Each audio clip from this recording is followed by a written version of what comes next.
Hey everyone, Tiffany here with a Final Cut Pro X quick and simple tutorial. In this video I'm going to show you how to use the slow motion feature in Final Cut Pro. Okay, so first I'm going to show you the clip that I'm working with. This was filmed at 60 frames per second. If you are going to use the slow motion feature, I recommend shooting at 60 frames per second or higher if you want to slow it down even more. If you shoot at 60 frames per second rather than 24 or 30 frames per second, you will not lose any quality depending on how slow you put it, but you can slow it down to 24 frames per second and you won't lose any quality there. Okay, so first you want to find the spot where you want the slow motion to begin, and then you want to hit B on your keyboard or choose the blade option from the drop down, and then cut the video at the spot that you selected, and then find the spot where you want the slow motion to stop, and then again cut the video with the blade, and then you can either hit A on your keyboard or choose from the drop down select, and then you just want to highlight that clip and come over to the retime button. Choose the first option is slow, and you have three choices: 50, 25, or 10%.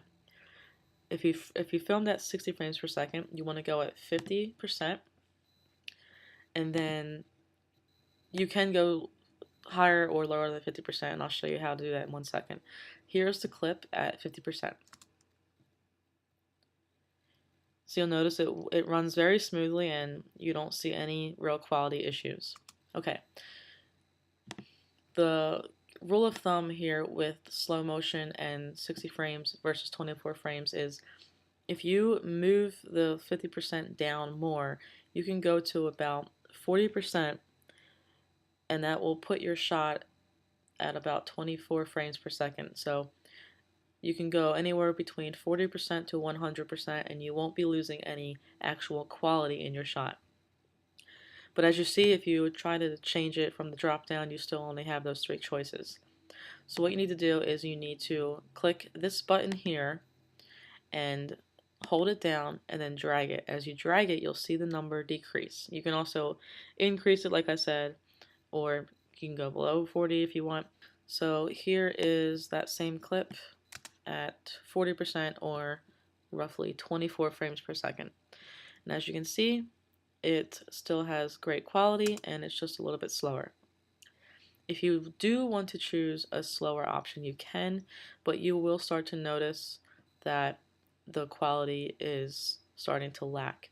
So I went ahead and made an example here at the 25% mark, and if you look closely, you'll notice the quality is not all there.